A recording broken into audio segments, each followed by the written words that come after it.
The fires of Cadia had died 10,000 years ago, yet their smoke still drifted through the immaterium, carrying whispers of prophecy and dread. On the forge world of Metallica Prime, beneath the crimson sky where twin suns bled light through the industrial haze, Magos Dominus Varec 91 paused in his sacred calculations. The machine spirit of his cogitator had begun chanting in Binharic cant, speaking of a convergence point in the warp currents that defied all logic. The equations spoke of an arrival, a presence vast and alien sliding through the screaming void between stars like a titan's fist through silk.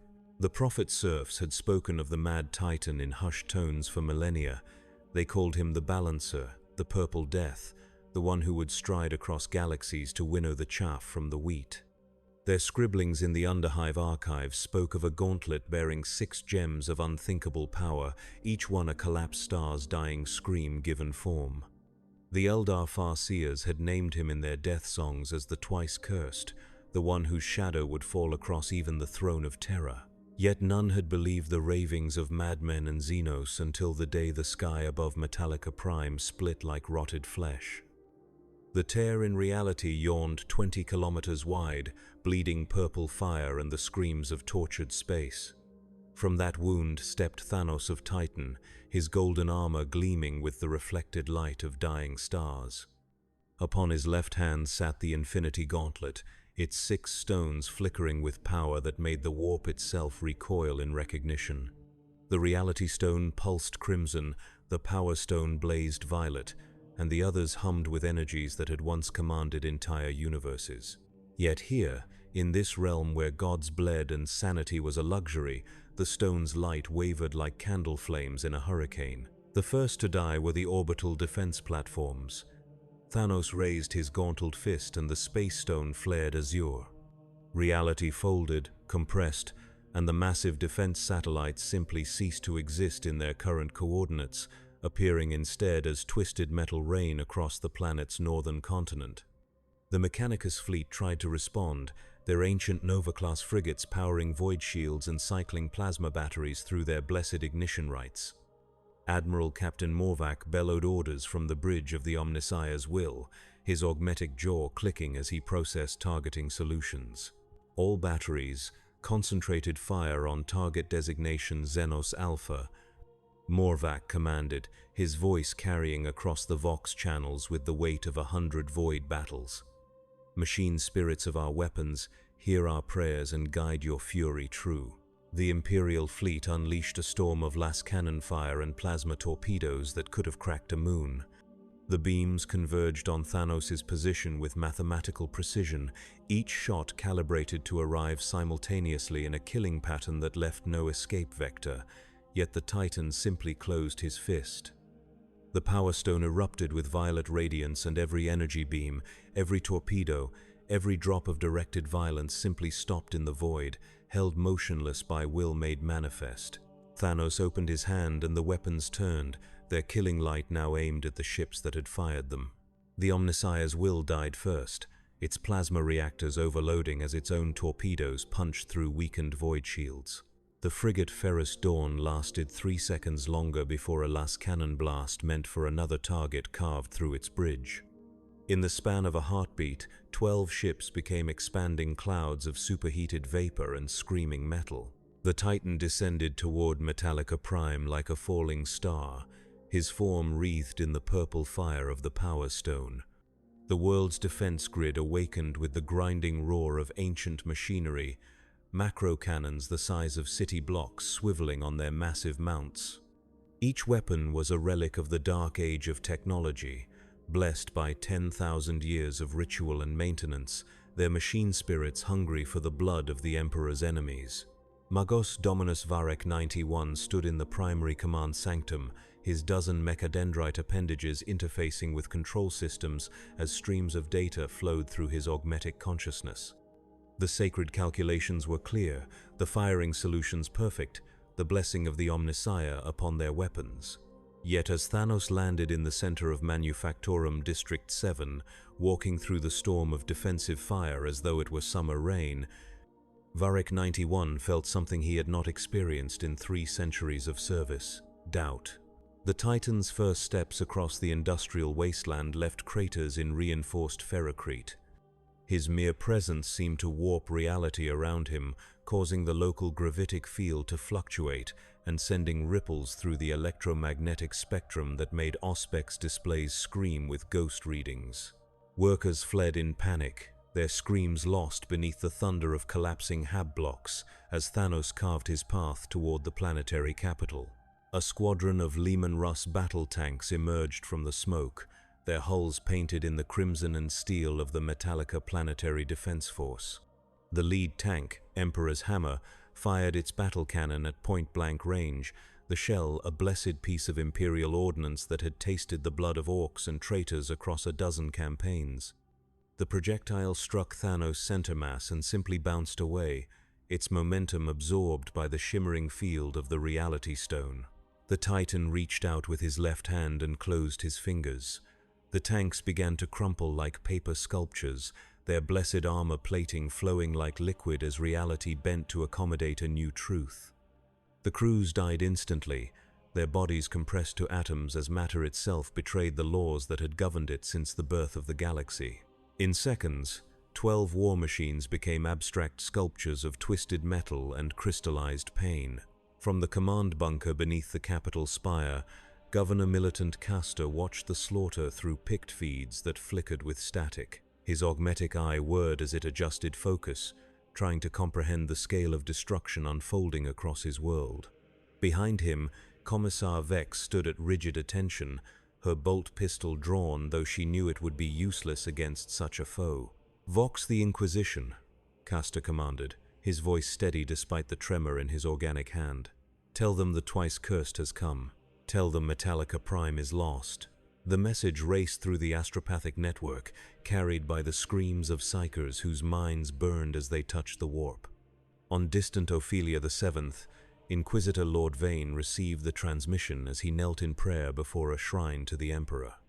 The golden Aquila seemed to flicker in the candlelight, its eyes filled with reflected sorrow as the old Inquisitor read the words that spelled doom for an entire world. Thanos walked through the ruins of Metallica Prime's outer defenses like a god among mortals, his every step calculated and purposeful.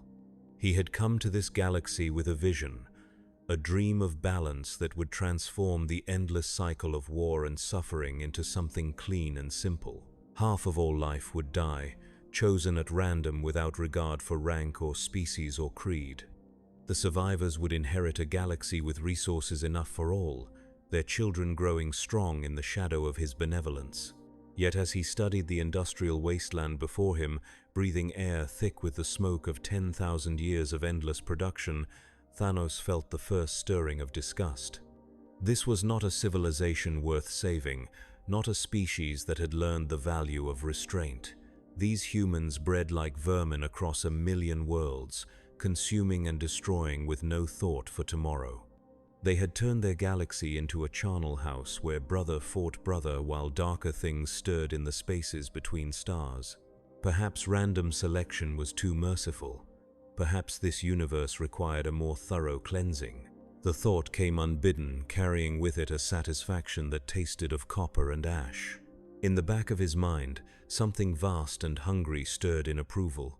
The warp pressed close around him, its whispers promising power beyond imagining if only he would embrace the beauty of absolute destruction. Thanos pushed the voices away with an effort of will, but their echoes lingered like poison in his thoughts.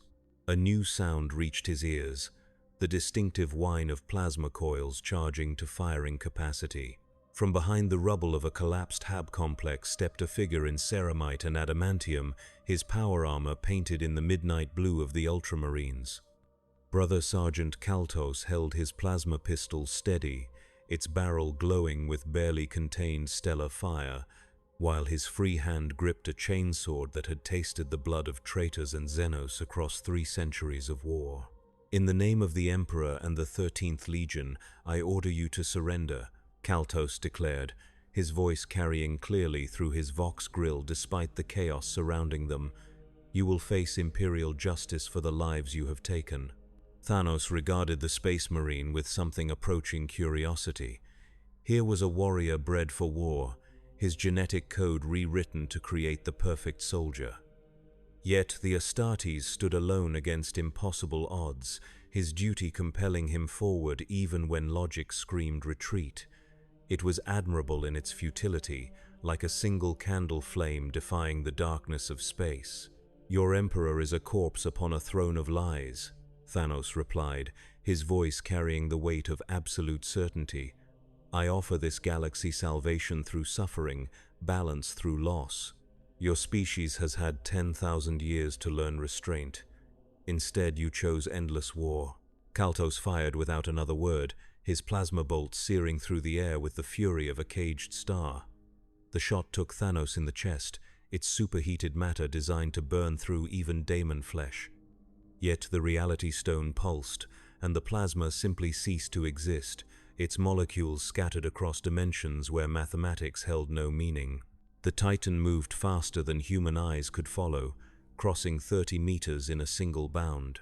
His massive fist caught Kaltos in the chest, the impact driving the Astartes through 3 hab-block walls before the Space Marine's momentum finally died. Thanos followed at a leisurely pace, finding the warrior buried beneath tons of ferrocrete and twisted metal, his armor cracked but his spirit unbroken. "Impressive," Thanos mused, reaching down to lift the struggling Space Marine by his helmet. "Your kind are bred for war, yet you cling to concepts of honor and duty. Tell me, warrior, how many worlds have you seen burn in service to your corpse god?" Kaltos spat blood onto his attacker's golden armor. "Every world I helped burn deserved its fate. Every traitor, every Xenos, every daemon I killed brought the galaxy one step closer to peace." "You understand nothing of duty. I understand everything," Thanos replied. "I have walked the breadth of the universe, seen civilizations rise and fall like waves against the shore. Each believed themselves chosen, special, deserving of survival while others perished. Your Imperium is no different. 1,000,000 worlds ground down to feed the endless hunger of war." The Power Stone flared, and Kaltos screamed as his consciousness expanded beyond the boundaries of flesh and bone. For an instant that lasted eternity, the Space Marine saw the galaxy through Thanos' eyes, witnessed the endless cycle of war and death that stretched from the birth of stars to their final dying light. He saw children born into slavery on Forge worlds, their lives consumed to feed the war machine. He saw entire species exterminated for the crime of existing in the Imperium's path. He saw the Emperor himself, a broken god feeding on the souls of psychers while his realm crumbled around him. "You see it now," Thanos whispered as Kaltos sagged in his grip. "The truth your masters hide behind pretty lies about duty and honor. This galaxy is diseased, and I am the cure." The Space Marine's hand moved with desperate speed, drawing a crack grenade from his belt and priming it in a single motion. The explosive device beeped once before detonating against Thanos' chest, its fury contained within the reality-warping field of the Infinity Stones. Brother Sergeant Kaltos died in the explosion, his gene seed lost forever, his name added to the endless rolls of the honored dead. Yet his sacrifice bought something precious: time. The astropathic message burst from Metallica Prime like a dying star, carrying with it the psychic imprint of a Space Marine's final moments. Across the galaxy, Chapter Masters and Inquisitor Lords felt the echo of Kaltos' sacrifice, his memories of the Titan searing through the warp to reach those who might stand against the coming darkness. On Macragge, Chapter Master Marneus Calgar felt the death of one of his sons like a knife to the heart. On Terra, the High Lords of the Imperium stirred in their council chambers, their political games forgotten in the face of a new and terrible threat. Lord Commander Robut Gilliman stood in his private chambers aboard the fortress monastery of Hera's Honor, studying tactical displays that showed Imperial losses across a dozen sectors. The return of his traitorous brothers had stretched the Imperium's forces to breaking point, while new threats emerged from the darkness beyond the galaxy's edge. Now this, a being of immense power whose very presence warped reality around him, the Primarch's analytical mind raced through possibilities, contingencies, strategies that might stem the tide of destruction. "My lord," came the voice of Captain Sicarius through the Vox. The Inquisition requests immediate conference. They claim this tangent entity represents an extinction-level threat to the Imperium. Patch them through, Guilliman commanded, his gauntleted fingers drumming against the steel of his desk. On the hollow projector before him, the image of Inquisitor Lord Vane materialized, the old man's face lined with worry and the weight of terrible knowledge. Lord Commander, the situation on Metallica Prime has deteriorated beyond all recovery, Vane began without preamble. The entity calling itself Thanos has demonstrated reality-warping capabilities that surpass even the most powerful Daemon princes. Our preliminary assessments suggest he wields artifacts of Xenos origin, each containing power equivalent to stellar collapse events. Recommendations? Guilliman asked, though he suspected he knew the answer. Exterminatus, Vane replied without hesitation. Cyclonic torpedoes, virus bombs, whatever it takes to ensure this threat cannot spread beyond a single world. The risk to the Imperium is too great for half measures. The Primarch was quiet for long moments, weighing the lives of billions against the safety of trillions more. It was a calculation he had made countless times during the Great Crusade, the bitter mathematics of warfare writ large across the stars. Yet something in Brother Sergeant Kaltos's final transmission gave him pause, a sense that conventional weapons would prove as ineffective as everything else thrown against this titan. Negative, Guilliman said finally. If our enemy can reshape reality at will, orbital bombardment may prove useless. We need more intelligence before committing to irreversible action. I'm deploying the second company to establish a reconnaissance perimeter around Metallica Prime. They are not to engage unless absolutely necessary. Vane's expression hardened. My lord, with respect, this is not a decision for conventional military doctrine. The Inquisition has protocols for exactly this type of threat. The Inquisition has protocols for burning worlds, Inquisitor, Guilliman replied, steel entering his voice. I have protocols for winning wars. This Thanos will be stopped, but not through blind destruction. We will study him, learn his weaknesses, and then we will kill him. Is that understood? The hologram flickered and died, leaving the Primarch alone with his thoughts and the weight of command. Outside the viewport, the void between stars seemed darker than usual, as though something vast and hungry was stirring in the depths of space. Guilliman reached for his sword, the Emperor's gift humming with psychic energy as his fingers closed around its hilt. Whatever this Titan's goals, whatever power he wielded, he would learn that the sons of the Emperor did not yield easily to despair. On Metallica Prime, Thanos stood among the ruins of the planetary capital, his gauntleted hand raised toward the smoke-stained sky. The Mind Stone pulsed with golden light as he reached out with his consciousness, touching the thoughts of every living being on the world below. He felt their terror, their anger, their desperate hope that someone would come to save them. It was pathetic and beautiful in equal measure, the final gasps of a species too stupid to recognize salvation when it stood before them. The local planetary defense force had barricaded themselves in the lower levels of Hive Metallicus, their las guns and autocannons arranged in killing fields that would slaughter any conventional army. They prayed to their corpse god and whispered the names of saints, as though faith could turn aside the will of one who had wrestled with cosmic abstracts and won.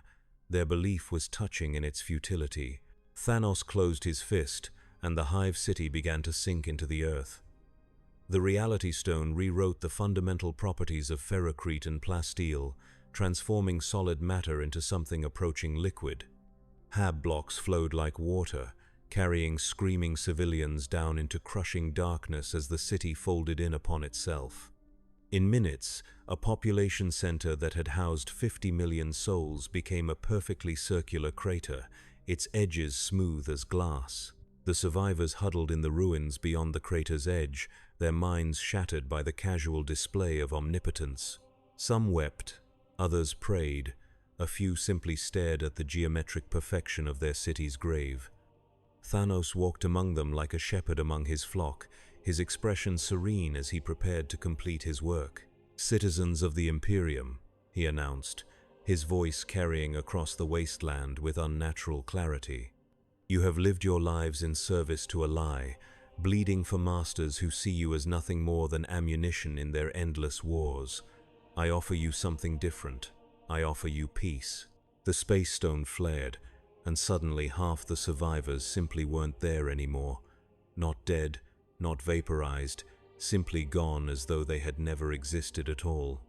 The remaining millions stared in horror at the empty spaces where their loved ones had stood, their minds struggling to process the implications of such power.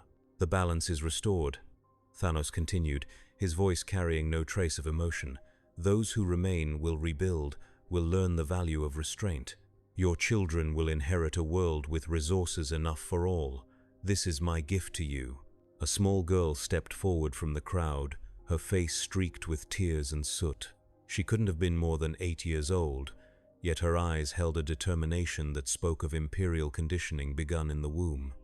In her tiny hand, she clutched a las pistol nearly as large as her torso, its charge pack flickering with the last dregs of power. "You killed my mama," she said, her voice steady despite the tears streaming down her cheeks. "You killed Papa and Grandmere and everyone I love. The Emperor protects, but you're just a monster." She raised the pistol with both hands and fired. The last beam struck Thanos in the chest and dissipated against his armor like candlelight against a void shield. The Titan looked down at her for a long moment, something unreadable flickering across his features. When he spoke, his voice was softer than before, almost gentle. "Child, your family's sacrifice ensured your survival. They died so that you might live in a galaxy free from the endless hunger that has consumed your species. In time, you will understand." The girl fired again and again until the charge pack finally died with a pathetic whine. Then she threw the weapon at Thanos' feet and screamed, a sound of such pure anguish that even the Titan seemed to flinch. Behind them, the other survivors began to keen, their voices joining in a chorus of grief that echoed across the ruined world. The time stone pulsed on Thanos' gauntlet, showing him glimpses of possible futures. He saw the girl growing up in the ruins, her heart hardened by loss until she became something fierce and terrible. He saw her leading armies against his followers, her hatred burning like a star across the galaxy. He saw her dying on a dozen different worlds, her last words always the same condemnation. In every timeline, in every possibility, her eyes held the same accusation: monster. For the first time since arriving in this benighted galaxy, Thanos felt something approaching doubt. He had culled civilizations across the breadth of the universe, each action justified by cold logic and mathematical certainty. The needs of the many outweighed the suffering of the few. Balance required sacrifice. Order demanded chaos be pruned back with an unforgiving hand. Yet this child's pain felt different somehow, more real than the statistical abstractions he usually dealt with. Perhaps it was the influence of this galaxy's psychic medium, the way emotion and belief could reshape reality through the warp's chaotic currents. Perhaps it was simply the recognition that even gods could be wrong. The moment passed. Thanos turned his back on the girl and began walking toward the horizon, where new cities waited to feel his touch. Behind him, the survivors began the grim work of burying their dead, their voices raised in prayers that fell upon deaf ears. Above them, the sky began to weep, crimson rain falling like tears from the wounded heavens. In the depths of space, sensors aboard Imperial Navy vessels recorded the first stirrings of a new threat. The warp currents around Metallica Prime had begun to shift and eddy, as though something vast was swimming just beneath the surface of reality. Astropaths reported dreams of purple fire and golden gauntlets, their screams echoing through the ship's corridors as they tried to interpret visions that drove lesser minds to madness. Captain Thaddeus Cant stood on the bridge of the strike cruiser Sword of Retribution, watching the tactical display with growing unease. His ship was part of a reconnaissance fleet dispatched by Lord Commander Guilliman, their orders to observe and report rather than engage. Yet as he watched the energy readings from Metallica Prime's surface spike beyond all reasonable parameters, Kant felt the familiar weight of impossible choices settling on his shoulders. "Captain," called out his master of Vox, Sergeant Holst, "we're receiving scattered transmissions from the surface." Fragmentary reports of massive civilian casualties, infrastructure collapse, and atmospheric disturbances. The Auspex is also detecting some kind of gravitic anomaly centered on the planetary capital. Analysis, Kant demanded, his augmetic eye focusing on the scrolling data streams. Inconclusive, sir. Whatever's happening down there is beyond our current understanding of physics. The tech adepts are claiming their machine spirits are screaming warnings about reality distortion fields and temporal echoes. If I didn't know better, I'd say someone was rewriting the laws of nature itself. Through the viewports, Metallica Prime looked almost peaceful from orbit. The industrial smog that normally choked its atmosphere had cleared in places, revealing geometric patterns of destruction too perfect to be natural. Where the capital city had once sprawled across hundreds of square kilometers, now there was only a circular void that reflected starlight like a mirror. Vox Lord Commander Guilliman, Kant ordered. Priority Alpha transmission. Inform the Lord Commander that the threat assessment may have been understated. This entity isn't just dangerous, it's rewriting reality on a planetary scale. The message raced through the void, carried by the ship's astropath despite the growing psychic turbulence around the system. On Macragge, Guilliman received the report while reviewing tactical analyses of previous daemon incursions. The Primarch's enhanced mind processed the implications in moments, cross-referencing the energy signatures with xenotech artifacts recovered during the Great Crusade. What he found in those ancient files filled him with a cold that had nothing to do with the Fortress Monastery's climate control systems. The artifacts described in the report matched theoretical constructs outlined in recovered Dark Age technology databases, items of such power that their mere existence had been deemed impossible by the Mechanicus hierarchy. If such things truly existed, if this Titan commanded them, then conventional military responses would prove worse than useless. They would be suicide. Yet even as despair threatened to claim him, Guilliman felt the familiar spark of tactical inspiration that had served him through 10,000 years of war. Every enemy had weaknesses, every power source had limits. This Thanos might reshape matter and energy at will, but he was still bound by certain fundamental constraints. The key was discovering what those constraints were before the Titan's rampage spread beyond containment. Assemble the full war council, Guilliman commanded. Signal Fleet Admiral Shureka to prepare the Macragge defense fleet for immediate deployment. And contact the Adeptus Mechanicus. I want every xenotech specialist they have working on countermeasures within the hour. The Fortress Monastery's strategic chambers filled with the sound of marching feet and mechanical interfaces cycling through activation sequences. Throughout the Ultramarines' realm, ancient war machines groaned to life as their crews ran through blessed rites of preparation. In the depths of the fortress's archives, tech adepts pulled forbidden tomes from their sealed vaults, their binary chants carrying prayers to the Omnissiah for wisdom in the face of impossible foes. On Metallica Prime, Thanos had reached the coastal regions where the planet's agri-complexes stretched toward polluted seas. Here, the Imperium's endless hunger for resources was laid bare, vast agricultural zones where human workers toiled 16-hour shifts to feed the war machine. The sight filled him with fresh disgust, another confirmation that this galaxy was beyond salvation through mercy. The agricultural workers fled before his advance, their overseers abandoning production quotas in the face of something that made their worst nightmares seem pleasant. Thanos walked through their fields like a god of harvest, his gauntleted hand extended toward the swaying grain. The reality stone pulsed, and suddenly the crops were not grain but ash, not sustenance but dust. Miles of farmland transformed in moments, their potential to feed billions rendered into sterile wasteland. Above him, the sky began to burn. The Imperial Navy had finally arrived in force, their strike cruisers and battle barges dropping from the warp like falling stars. Admiral Constantin Valdez commanded the fleet from his flagship, the Emperor's Wrath, its plasma batteries already cycling through the first stages of their blessed ignition sequence. Around him, a dozen capital ships formed a perfect sphere of interlocking fire zones, their crews trained to a razor's edge and blessed by the finest war hymns the ecclesiarchy could provide. All batteries, "Target the surface anomaly," Valdez commanded from his throne upon the bridge. "Lance strikes first, then plasma bombardment. I want that thing reduced to its component atoms." The space around Metallica Prime lit up like a newborn star as the Imperial fleet unleashed its fury. Lance batteries capable of cracking continental shelves focused their energy on a single point, while plasma torpedoes followed in their wake like falling comets. The bombardment was precise, overwhelming, and absolutely devastating to everything it touched except its intended target. Thanos raised his fist toward the sky, and the space stone blazed with azure light.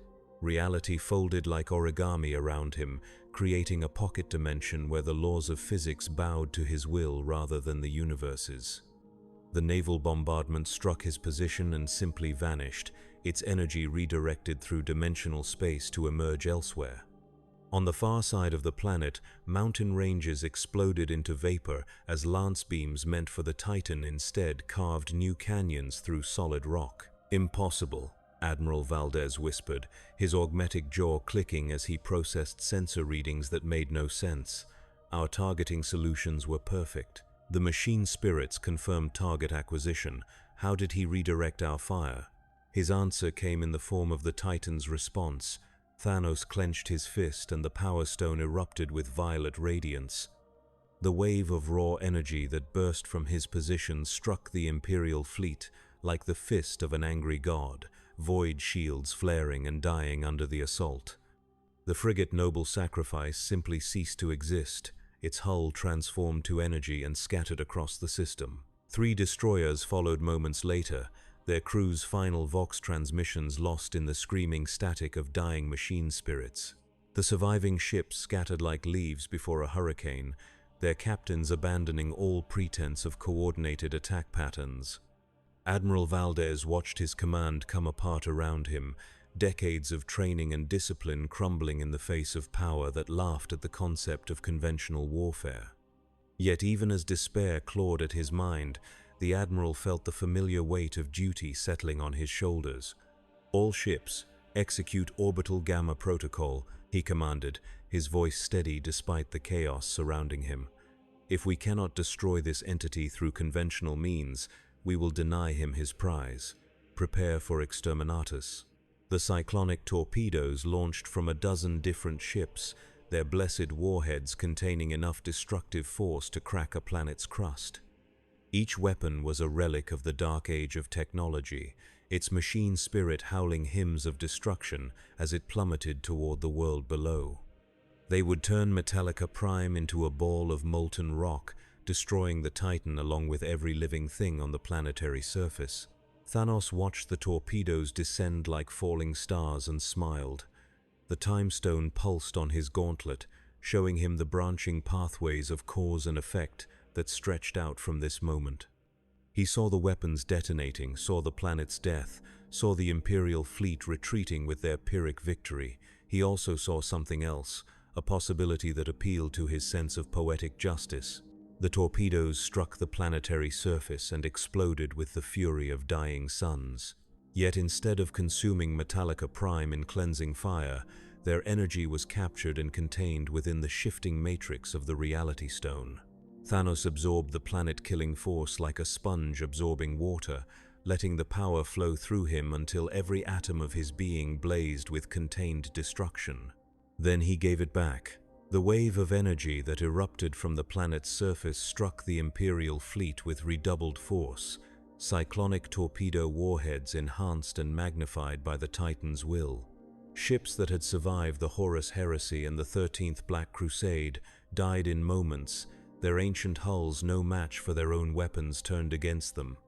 Admiral Valdez had just enough time to whisper a prayer to the Emperor before the Emperor's wrath vanished in a ball of white-hot plasma. In the silence that followed, Thanos stood alone on the surface of a dying world, his form wreathed in the ghostly light of 6 impossible gems.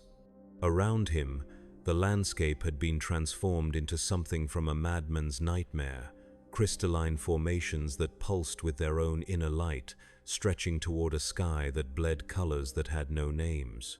The very air shimmered with residual energy, reality itself left traumatized by the forces that had been unleashed. Yet even as he surveyed his handiwork, Thanos felt the stirring of something vast and hungry in the spaces between dimensions. The warp pressed close around him, its denizens drawn by the psychic screams of billions of dying souls. In the roiling chaos of the immaterium, things that had never known names began to take notice of the purple giant who reshaped reality with such casual ease. 4 voices spoke to him then, each one carrying the weight of cosmic authority and infinite malice. They were the Chaos Gods, the dark powers that had fed on this galaxy's suffering since before humanity first looked up at the stars. Khorne offered him endless war, a galaxy where strength alone determined survival. Tsench whispered of change and mutation, reality made fluid and ever-shifting. Nurgle promised the peace of entropy, the silence that came when all things rotted to their essential components. Slaanesh sang of sensation beyond imagining, pleasure and pain refined to their purest forms. Thanos listened to their offers with the patience of one who had heard such whispers before. In his home universe, he had been courted by cosmic abstracts and universal concepts, beings of power that made these so-called gods seem like children playing with matches. He had rejected them all in service to a higher truth, a perfect balance that would bring peace to all existence. "Your offers are generous," he replied to the darkness between stars, "but I have no need of power beyond what I already wield. I seek only balance, the restoration of order to chaos. Your endless hunger is part of the disease I have come to cure." The silence that followed his rejection was pregnant with malice and wounded pride. In the warp's depths, 4 aspects of absolute evil began to stir with something approaching concern. This mortal's will was strong enough to resist their direct influence, his purpose focused enough to turn aside their greatest temptations. If he could not be corrupted or controlled, then he represented a threat to their eternal reign over the galaxy's soul. Plans began to form in minds that spanned dimensions, schemes that would turn the Imperium's own defenders against this new threat. If the Purple Titan wished to bring balance to the galaxy, then they would teach him the true meaning of chaos. They would show him what happened when order met entropy, when perfection collided with mutation, when balance faced the infinite hunger of gods who had fed on war for 10,000 years. The first pieces were already moving. On distant Terra, the Emperor stirred upon his golden throne, his consciousness brushing against dreams of purple fire and dying stars. In the depths of the Eye of Terror, daemon princes began to gather their legions. On 1,000 worlds, cultists felt their patron god's displeasure and began to chant hymns of summoning and destruction. The galaxy held its breath, sensing that something fundamental had changed in the balance of power. The long war between order and chaos was about to gain a new participant, one whose very existence threatened to rewrite the rules that had governed reality since time began. In the darkness between stars, ancient prophecies stirred to life, speaking of purple death and golden chains, of a balance that would tip the scales toward either eternal peace or absolute annihilation. Thanos felt none of this cosmic stirring as he prepared to leave the ruins of Metallica Prime behind. The Soul Stone pulsed on his gauntlet, showing him the spiritual echoes of every life he had ended, every dream he had snuffed out in service to his greater vision. Their faces haunted him as they always did, a reminder of the cost that balance demanded. Yet he bore their weight willingly, knowing that their sacrifice would purchase peace for countless trillions yet unborn. Behind him, the survivors of his culling began the slow process of rebuilding their world. Some would die in the harsh years ahead, unable to adapt to a reality where resources were suddenly abundant but infrastructure lay in ruins. Others would thrive, their children growing strong in the ashes of the old order. In time, they would either vindicate his vision or prove that even gods could be wrong about the nature of mercy. The Space Stone flared, and Thanos stepped through folded reality toward his next destination. The Mind Stone had shown him the locations of the Imperium's greatest population centers, worlds where billions lived in squalor and desperation while their masters gorged themselves on the fruits of endless conquest. Each world would receive the same gift he had given Metallica Prime, perfect balance through necessary loss. Yet as he emerged from the dimensional portal above the hive world of Necromunda, Thanos found himself facing something unexpected. The void around the planet swarmed with ships, but these were not Imperial vessels. Their hulls bore the eight-pointed Star of Chaos, their very presence causing reality to twist and buckle around them. At their head flew a massive battle barge, its hull inscribed with runes that hurt to look at directly. From the command throne of the Despoiler's flagship, Ezekiel Abaddon gazed up at the purple giant floating in the void. The Warmaster of Chaos had felt the disturbance in the warp when Thanos first arrived in this galaxy, had watched through scrying flames as the Titan carved his path through Metallica Prime. Here was power that could tip the balance of the long war, a force that might finally bring the Imperium to its knees. "Hail, destroyer of worlds." Abaddon's voice carried across the void through vox channels twisted with daemon song. "I am Ezekiel Abaddon, chosen of the dark gods, breaker of Cadia and bane of the false emperor. Your deeds have impressed my masters. They would speak with you." Thanos regarded the Chaos fleet with cold analysis. He could sense the taint that clung to these ships like a second skin, the way their crews had been warped by exposure to powers that existed beyond the boundaries of sanity. They were symptoms of the disease he had come to cure, corruption given form and set loose to spread their madness across the stars. "I have already heard your gods' whispers," Thanos replied, his voice carrying easily through the vacuum. "I found their offers lacking. They seek to perpetuate the very chaos I have come to end." Abaddon's laughter echoed through the fleet's vox channels, a sound like grinding metal and breaking glass. "You misunderstand our purpose, Titan. We do not serve chaos for its own sake. We seek to tear down a rotten edifice so that something stronger can take its place. Your culling of the weak serves the same end. You serve entropy masquerading as purpose," Thanos countered. "I have seen your kind before, in 1,000 different forms across as many worlds. You destroy but never build. You tear down without creating. You are the antithesis of balance." The Talon of Horus ignited with fell energies as Abaddon rose from his command throne. Around him, his bridge crew began chanting in the dark tongue, their voices weaving patterns of power that made the ship's hull groan with barely contained force. In the warp, daemon legions pressed against the barriers between dimensions, eager to taste the soul of one who had dared to spurn their master's gifts. "Then you will die as the Imperium dies," Abaddon snarled, slowly, in agony, crying out for salvation that will never come. The Chaos fleet opened fire as one, their weapons blessed with the malice of the dark gods. Warp-touched plasma bolts and daemon-possessed missiles streaked toward Thanos like falling stars, each one carrying enough destructive force to level a city. Behind them came boarding torpedoes filled with Chaos Space Marines, whose gene seed had been corrupted beyond all recognition, their forms twisted into shapes that violated every law of nature and sanity. Thanos raised the Infinity Gauntlet and reality bent to accommodate his will. The Power Stone absorbed the incoming fire while the Space Stone redirected it back toward its source. Chaos vessels died in the light of their own weapons, their crews screaming prayers to gods who laughed at their suffering. The boarding torpedoes struck an invisible barrier and simply stopped, their momentum translated into potential energy that Thanos held in reserve like a patient predator. The Time Stone pulsed, and suddenly the Chaos fleet was moving backward through its attack run. Weapons that had fired moments before drew their energy back into their barrels. Destroyed ships reformed from clouds of vapor and twisted metal, the very concept of cause and effect bent until past and future became meaningless abstractions. Then Thanos released his hold on time, and causality snapped back like a broken spring. The Chaos fleet died twice in the span of a heartbeat, first from their own weapons and then from the temporal whiplash that tore through their hulls like invisible fire.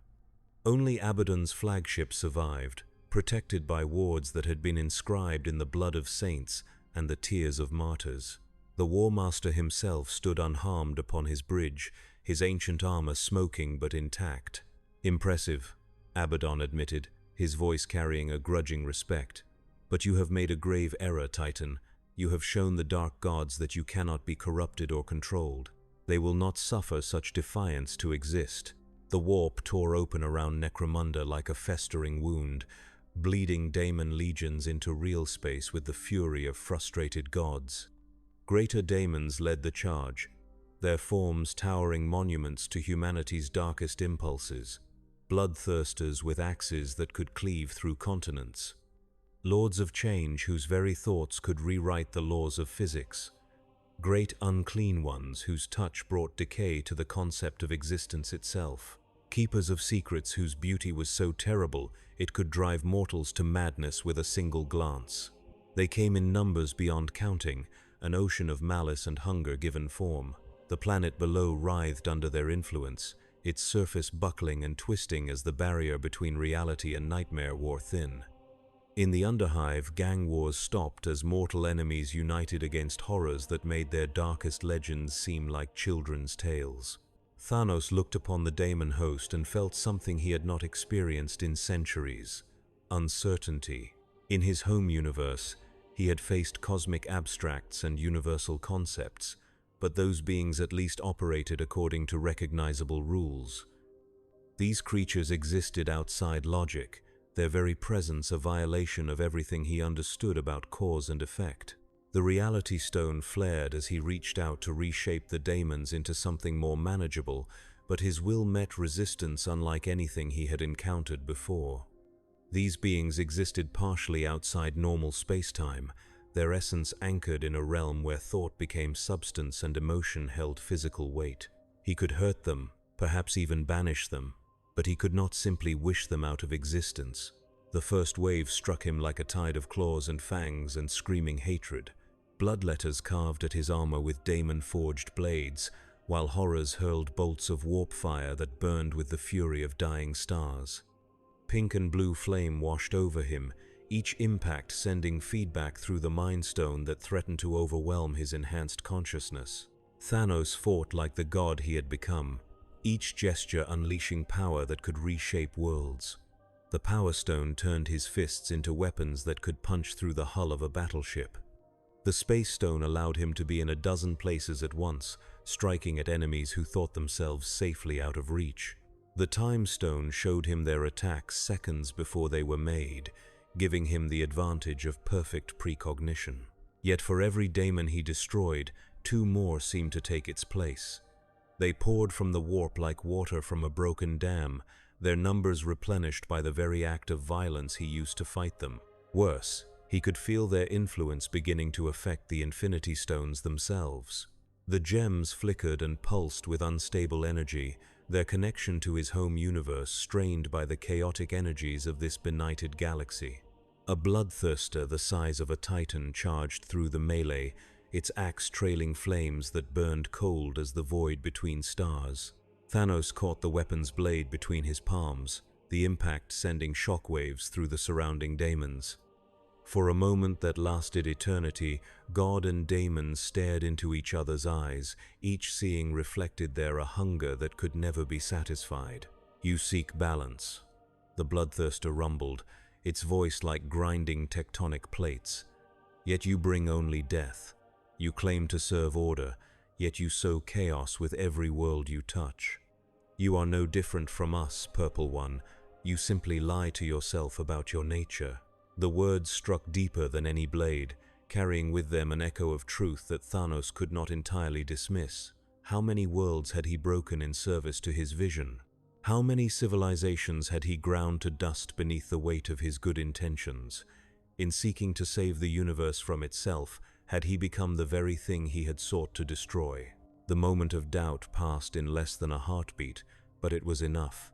The bloodthirster's axe bit deep into his shoulder, daemon-forged metal parting even his enhanced flesh like paper.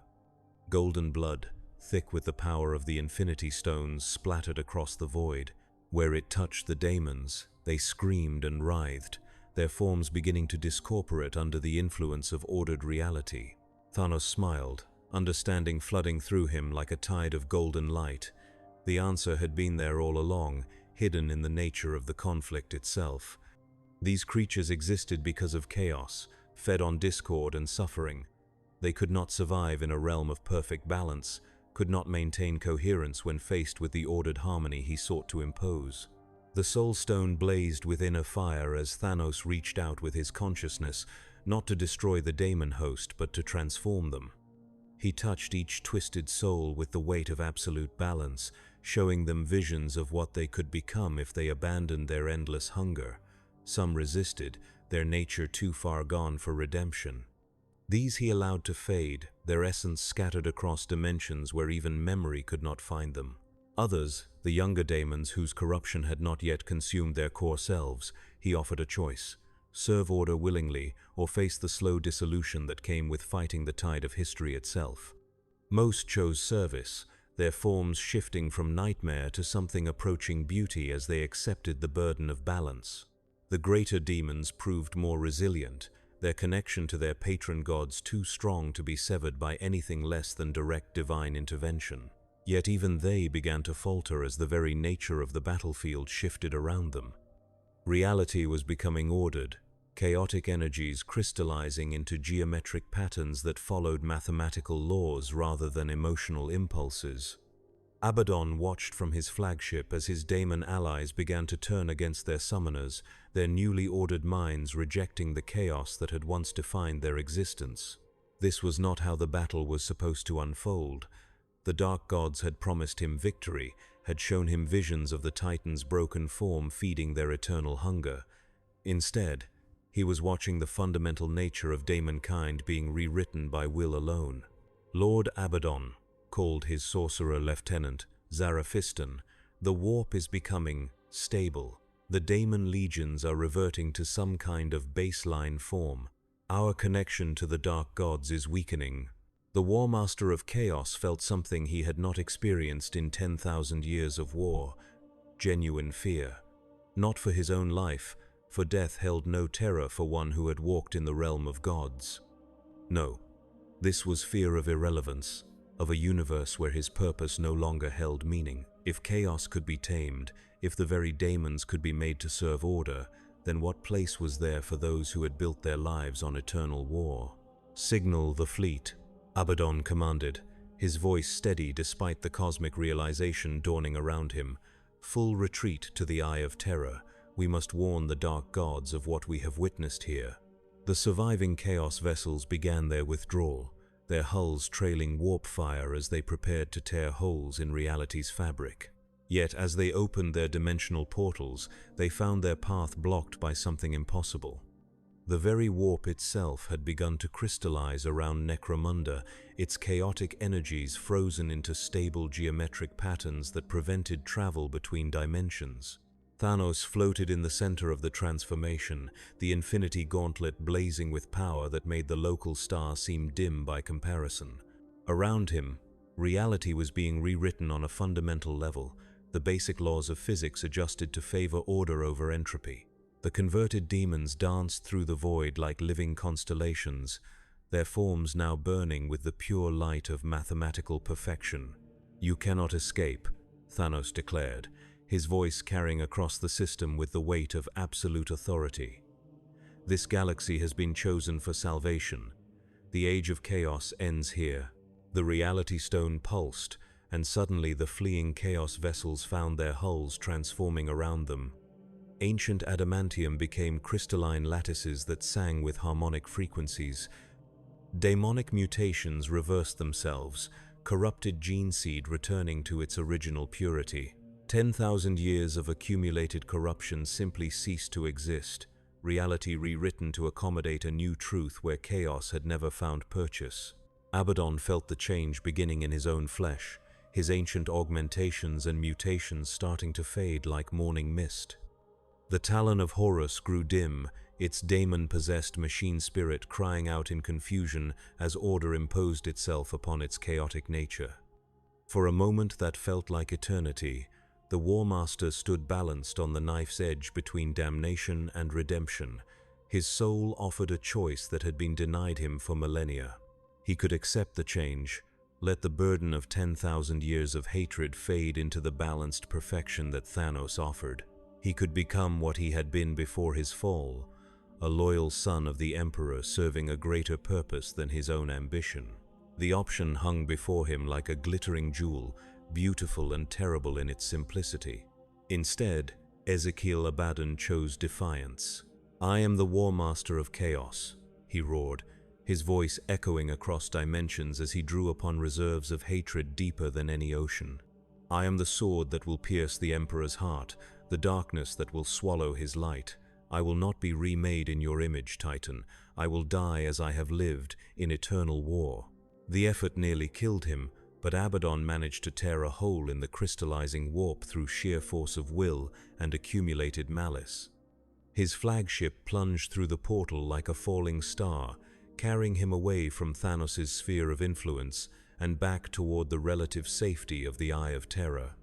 Behind him, his fleet and daemon allies completed their transformation, their chaotic nature sublimated into something approaching divine order. In the depths of the warp, 4 voices screamed in unison as they felt their hold on the galaxy begin to slip. The balance that Thanos sought was anathema to their very existence, a force that could unravel the careful work of eons. If this continued, if order truly triumphed over chaos, then the dark gods themselves might face extinction for the first time since the birth of consciousness in the galaxy. Plans within plans began to unfold, schemes that reached back to the very foundation of the Imperium itself. If the Titan could not be corrupted or destroyed through conventional means, then perhaps he could be turned against himself. There was one being in this galaxy whose will matched Thanos' own, whose purpose burned with the fury of 10,000 suns. The master of mankind sat upon his golden throne, a god in all but name, and his dreams of order were older than memory itself. On Terra, the Emperor stirred. The psychic shockwave of his awakening rippled through the galaxy like a tsunami of pure thought, touching every human soul from the core worlds to the eastern fringe. Space Marines knelt in sudden rapture as they felt their Gene Father's presence wash over them. Imperial Guard regiments burst into spontaneous prayer as the saints of old walked among their ranks. Even the tech priests of Mars felt something stirring in their mechanical hearts, a ghost of the Omnissiah's touch that made their augmetics sing with harmonious frequencies. In the depths of the Imperial Palace, the Adeptus Custodes stood at perfect attention as their Lord and Master spoke for the first time in 10 millennia. His voice was the sound of solar wind through void steel, the whisper of neutron stars colliding in the depths of space. When he spoke, reality itself listened. "Bring me Robute Guilliman," the Emperor commanded. "The balance of the galaxy shifts, and we must be ready to meet what comes." The Lord Commander of the Imperium received the summons as he stood in the strategium of his flagship, studying reports of the Chaos Fleet's mysterious retreat from Necromunda. The transformation of daemon legions into something resembling Imperial auxiliaries defied every principle of warfare he had learned during the Great Crusade. Yet the evidence was undeniable, captured on pict feeds that showed creatures of nightmare kneeling in supplication to a being of immense power. "Father calls," Guilliman whispered to himself, the words carrying weight that his mortal crew could not comprehend. He had not spoken directly with the Emperor since his resurrection. Their communication filtered through the psychic medium of the Astronomicon. Now, for the first time in 10,000 years, the Master of Mankind was fully awake and aware. The journey to Terra took subjective hours through the warp, Guilliman's fleet racing along stabilized corridors that had suddenly become as calm as mountain lakes. The Eye of Terror itself seemed diminished, its chaotic energies crystallizing into stable patterns that reminded the Primarch of mathematical proofs written in fire and starlight. Whatever Thanos had done at Necromunda was spreading, order imposing itself upon a galaxy that had known only war for millennia. The meeting took place in the deepest chambers of the Imperial Palace, in halls that had not seen visitors since the Horus Heresy tore the galaxy apart. The Emperor sat not upon his golden throne but in a simple chair of carved wood, his form somehow both more and less than the godlike figure Guilliman remembered from his youth. Here was humanity's true father, stripped of 10,000 years of accumulated myth and legend, yet no less mighty for the revelation of his mortality. "My son," the Emperor said, and his voice held all the warmth that had been absent from their previous encounters. You have done well in your service to the Imperium, better than I had any right to expect after my failure during the heresy. Guilliman knelt before his father, not from duty but from love freely given. Father, the galaxy faces a new threat. This titangent entity has demonstrated power beyond our understanding. Our conventional forces are useless against him.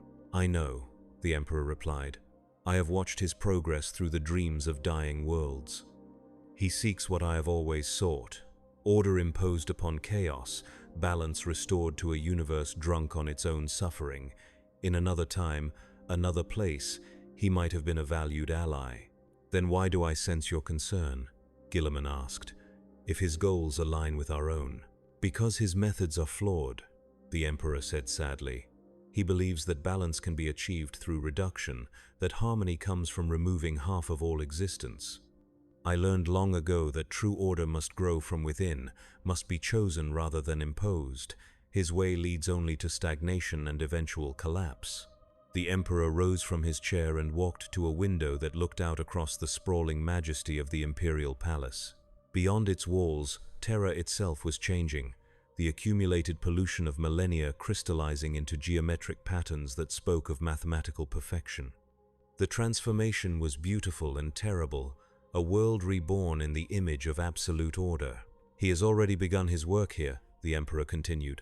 The warp currents around Terra are stabilizing, the daemon legions that have plagued our borders for centuries dissolving into harmless patterns of organized energy. In days or weeks he will arrive to complete his great work. Half of Terra's population will simply cease to exist, chosen at random by a mind that believes it serves the greater good. Guilliman felt ice forming in his enhanced metabolism as he contemplated the implications.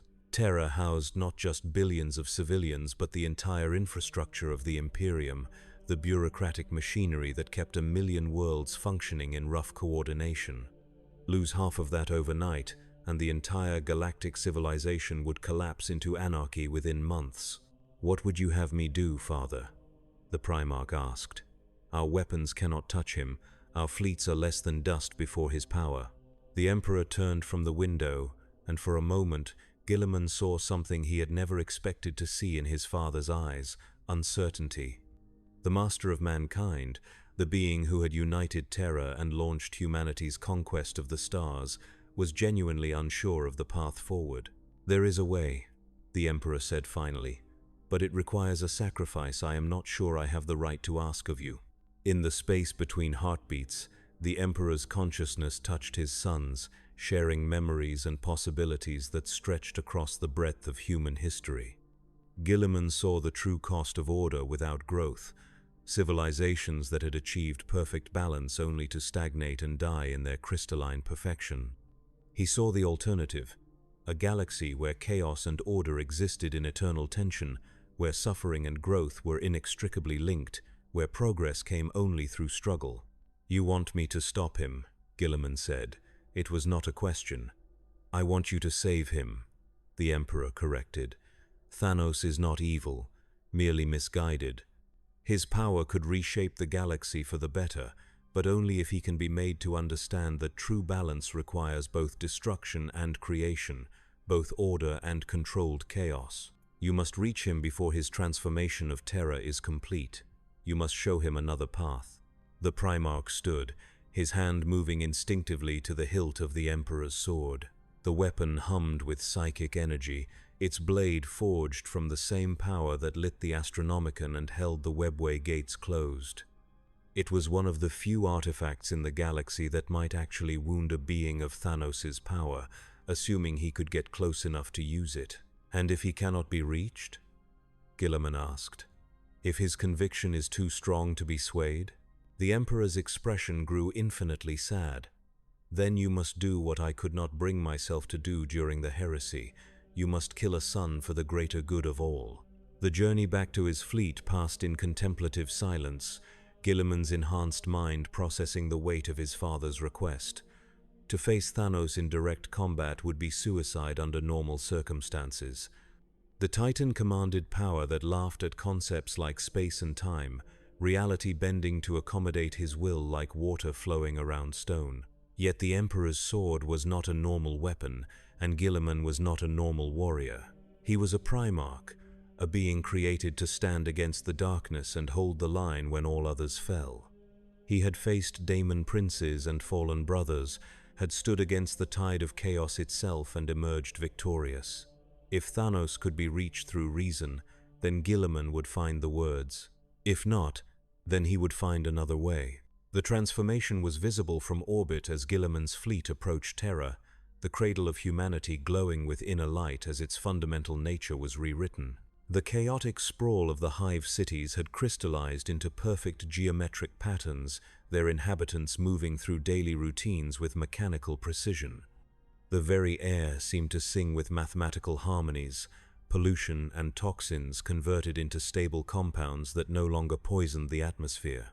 It was beautiful, it was perfect, it was absolutely terrifying. Thanos stood at the center of the transformation, his form visible even from the void as he raised the Infinity Gauntlet toward Terra's molten core. The Reality Stone blazed with power beyond comprehension, its energies reaching deep into the planet's structure to impose order upon chaos. Tectonic plates that had shifted randomly for billions of years suddenly locked into stable configurations. Volcanic activity ceased as magma flows crystallized into permanent channels. Even the planet's rotation slowed to match a perfect mathematical constant. "Lord Commander," Captain Sicarius reported from the bridge, "we're detecting massive gravitational anomalies throughout the system. It's as though someone is rewriting the fundamental laws of physics in real time." "Signal the fleet to maintain orbit," Guilliman commanded. "This is not a battle we can win through firepower." He paused, checking the seals on his armor one final time. "Prepare a Thunderhawk for immediate descent. I'm going to the surface." The journey through Terra's atmosphere was like flying through a stained glass window, the air itself refracting light into rainbow patterns that followed geometric rules rather than physical ones. The Thunderhawk's machine spirit sang hymns of confusion as its sensors tried to process readings that violated every principle of engineering. Yet somehow the ancient aircraft held together, its blessed hull shielded by faith and the Emperor's own protection. Guilliman found Thanos in the ruins of the Imperial Palace, standing where the Golden Throne had once held vigil over humanity's dreams. The ancient device had been transformed into something resembling a crystalline flower, its psychic amplifiers now pulsing with energies that followed mathematical rather than emotional patterns. At its heart sat not the Emperor but a geometric construct of pure thought, consciousness without flesh, maintaining the balance of an entire galaxy. "You have come to stop me," Thanos said without turning, his voice carrying clearly through the transformed air. "Your father's love for his children blinds him to the necessity of sacrifice. He would rather see the galaxy burn than accept the peace I offer." "I have come to understand you," Guilliman replied, his hand resting on the Emperor's sword, but not yet drawing it. "Your vision of balance, your desire to end suffering. In another time, another place, we might have been allies in that cause." Thanos turned then, and Guilliman saw something unexpected in the Titan's eyes. Sorrow. Here was a being who carried the weight of universal genocide on his soul, who had chosen to become the most hated figure in existence so that others might live in peace. His conviction was absolute, his purpose pure, and that somehow made him more terrible than any daemon or fallen Primarch. "Then you understand why I cannot be stopped," Thanos said. "I have seen the end result of unchecked growth, watched civilizations consume themselves in their endless hunger for more. This galaxy is diseased, its people so consumed with war that they have forgotten how to live in peace. Only through pruning can the tree grow strong again." "But what of those who remain?" Guilliman asked. "What becomes of them in your perfect galaxy? Do they live, or do they merely exist?" The question struck deeper than any blade, carrying with it an echo of doubt that had haunted Thanos since his first glimpse of the transformed world below. He had achieved everything he set out to accomplish, imposed perfect order upon chaos, created a realm where suffering was merely a memory. Yet something felt wrong. a fundamental flaw in his vision that he could not quite identify. "They will thrive," Thanos said, but his voice lacked its earlier conviction. "Without the pressure of overpopulation, without the endless competition for scarce resources, they will be free to pursue higher purposes. Art, philosophy, the contemplation of universal truths. Will they?" Gilliman pressed. "Or will they stagnate in their crystalline perfection, too ordered to grow, too balanced to dream? I have seen worlds like the one you're creating, Thanos. They are beautiful, they are peaceful, they are dead." The Titan's expression flickered, uncertainty creeping into features that had not known doubt for millennia. The Soul Stone pulsed on his gauntlet, showing him glimpses of possible futures where his perfect order led not to paradise but to extinction. Worlds where creativity died for lack of conflict, where progress stopped because there was no need for improvement, where entire species simply faded away in their crystalline prisons. "No," Thanos whispered, but the word lacked force. "Balance requires sacrifice. Order demands the suppression of chaos. There is no other way." "There is," Gilliman said, and now he did draw the Emperor's sword, its blade blazing with psychic fire. "The way of controlled growth, guided evolution. The recognition that suffering and joy, order and chaos must exist in tension for life to have meaning. Your balance is the balance of death, Titan. I offer you the balance of life." For a moment that lasted eternity, the two beings stood facing each other in the heart of the transformed palace. Around them, reality held its breath, waiting to see which vision of the future would prevail. The Infinity Stones flickered on Thanos' gauntlet, their connection to his home universe strained by the philosophical weight of the choice before him. Then Thanos raised his fist, and the Power Stone erupted with violet fury. The battle that followed was unlike any conflict the galaxy had ever seen. Two gods clashed in the ruins of humanity's greatest achievement, their struggle sending shockwaves through dimensions that lesser beings could not even comprehend. Thanos wielded power that could reshape continents, while Gilliman fought with the fury of a son defending his father's dream. The Emperor's sword carved wounds that even the Reality Stone struggled to heal, its blessed edge finding gaps in the Titan's defenses that should not have existed. Yet for every blow Gilliman landed, Thanos struck back with force that would have shattered moons. The Space Stone allowed him to be everywhere at once, while the Time Stone showed him every possible attack before it was made. Yet gradually, inevitably, Thanos began to gain the upper hand. His power was simply too vast, his control over reality too complete. Gilliman's armor cracked under repeated impacts, his enhanced physiology pushed beyond even its superhuman limits. Blood flowed from wounds that would have killed lesser beings instantly, yet the Primarch fought on through will alone. "You cannot win this," Thanos said as he caught the Emperor's sword between his fingers, the psychic blade's edge held motionless by the Titan's will. "Your conviction is admirable, but conviction alone cannot overcome cosmic power." "You're right," Gilliman gasped, his strength finally failing as Thanos lifted him from the crystalline floor. "I cannot win this fight, but perhaps I don't need to." The Primarch's free hand moved to a device at his belt, a simple voxcaster that had been modified with archaeotech components salvaged from the Golden Throne. With his dying breath, he activated it, sending a signal that raced through the transformed palace's crystal networks and out into the void beyond. "For the Emperor," Gilliman whispered, and then the Power Stone flared and his body simply ceased to exist.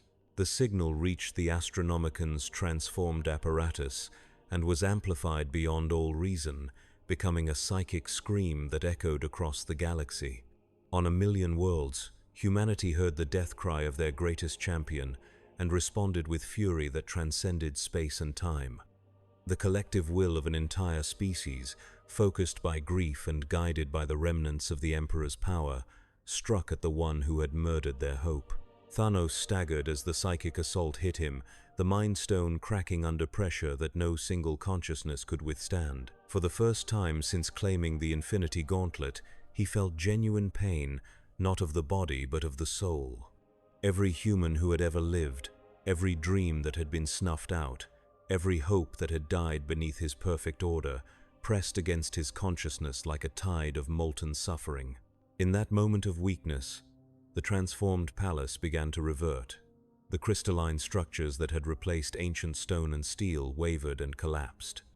The geometric perfection that had been imposed upon Terra's surface cracked like glass, revealing the chaotic sprawl of the original hive cities beneath. Most importantly, the golden throne reformed from its crystalline shell, its psychic amplifiers once again attuned to the Emperor's will. The master of mankind rose from his throne for the first time in 10 millennia, his form blazing with power that made the Infinity Stones seem dim by comparison. He was not the corpse god that his enemies claimed, nor the distant deity his subjects worshipped, but something far more terrible and beautiful, humanity's collective will given form and purpose. "Thanos of Titan," the Emperor said, his voice shaking the foundations of reality. "You have taken my son from me. You have threatened the future of my species. For these crimes, you will answer." The battle between God and Titan lasted only moments, but its echoes would resonate through the warp for millennia to come. The Emperor's power was not greater than Thanos's in raw terms, but it was older, deeper, rooted in the collective dreams of an entire species rather than the will of a single being. When the Infinity Stones finally shattered under the strain, their fragments scattered across dimensions where even memory could not follow them. Thanos fell to his knees in the ruins of his perfect vision, his golden armor cracked and his purple skin pale with exhaustion. Around him, terror continued its return to its original state, chaos reasserting itself over order in 10,000 small ways, yet the change was not complete, could never be complete. Some part of his vision had taken root in the galaxy's consciousness, a seed of balance that would grow and evolve in ways he had never imagined. "Why?" Thanos asked, his voice barely a whisper. "I offered them peace. I offered them perfection. Why did they choose suffering instead?" The Emperor knelt beside his fallen enemy, his expression filled with something approaching compassion. "Because suffering is the price of growth, Titan. Because perfection is another word for death. Because a universe without chaos is a universe without hope." As Terra's twin suns set over the ruins of the Imperial Palace, Thanos closed his eyes and let out his final breath. His body crumbled to dust that was caught by the evening wind and scattered across the world he had tried to save. Yet his legacy lived on in the changes he had wrought, the balance he had brought to a galaxy that had known only endless war. In the years that followed, scholars would debate whether Thanos had been humanity's greatest enemy or its most unexpected savior. His culling of half the galaxy's population had indeed reduced the pressure on scarce resources, allowing the survivors to rebuild their civilizations along more sustainable lines. The transformation of daemon legions into beings of order had weakened chaos's hold on the galaxy, giving humanity breathing space it had not enjoyed since the Horus Heresy. Most importantly, his example had shown that even the darkest philosophies could contain seeds of wisdom, that balance was indeed necessary for survival, but that it must be chosen rather than imposed. The Emperor stood alone in the ruins of his throne room, watching as Terra's cities slowly rebuilt themselves from the ashes of transformation. His son was gone, another casualty of the long war that had claimed so many of his children, yet Robut Guilliman's sacrifice had not been in vain. The galaxy lived, wounded but whole, changed but not conquered. In the depths of the Imperial Palace, tech adepts worked to restore the Golden Throne's original functions. The Astronomicon flickered back to life, its light once again guiding humanity through the treacherous currents of the warp. Yet something was different now, a subtle harmony in the psychic beacon's song that spoke of balance achieved through struggle rather than imposed through force. Across the galaxy, the survivors of Thanos' culling began to adapt to their new reality. Some fell into despair, unable to comprehend a universe where their loved ones had simply ceased to exist. Others found strength in grief, using their loss as fuel for reconstruction and growth. On Metallica Prime, the little girl who had stood defiant before the Titan became a leader among the survivors, her hatred transformed into determination to build something better from the ruins of the old order. The Chaos Gods stirred in their dimensional prisons, feeling the shift in the galaxy's spiritual balance. Their power was diminished but not broken, their influence reduced but not eliminated. In the eye of terror, Abaddon began planning new campaigns, aware that the Long War had entered a different phase. The age of pure chaos was ending, but perhaps that meant the age of controlled change could begin. On distant Forge worlds, Magos Domini studied the crystalline formations left behind by Thanos' transformation, seeking to understand the mathematical principles that had briefly imposed order upon chaos itself. Some of their findings would be declared heretical and sealed away in the deepest vaults. Others would form the foundation for new technologies that would reshape humanity's understanding of reality. The Eldar Farseers, those who had survived the reality storms that accompanied Thanos' arrival, found their prophecies altered in subtle ways. The paths of fate that had once led inevitably to extinction now showed glimpses of other possibilities. The galaxy was still doomed, still racing toward an ending written in blood and fire, but perhaps that ending was no longer inevitable. Perhaps there was room for hope after all. In the end, Thanos had achieved a form of the balance he sought, though not in the way he had intended. The galaxy was indeed changed, its populations reduced, its resources less strained, its potential for growth restored. Yet life continued in all its chaotic glory, adapting and evolving and struggling toward uncertain futures. Order and chaos remained locked in eternal dance, neither achieving complete victory, both necessary for the continuation of existence. The Mad Titan's name would be remembered in 10,000 different ways across 1,000,000 worlds. To some, he would be the Purple Death, the destroyer who had murdered half the galaxy in service to an alien philosophy. To others, he would be the Balancer, the one who had saved civilization from the slow suicide of endless growth.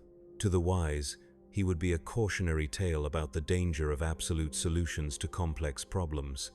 But to the Emperor, watching Terra heal beneath the light of its ancient sun, Thanos would always be something else, a reminder that even gods could be wrong, that even the best intentions could lead to catastrophe, and that the price of order without growth was a universe too perfect to contain life. The galaxy turned on its axis, 10,000 years of war giving way to 10,000 years of something else.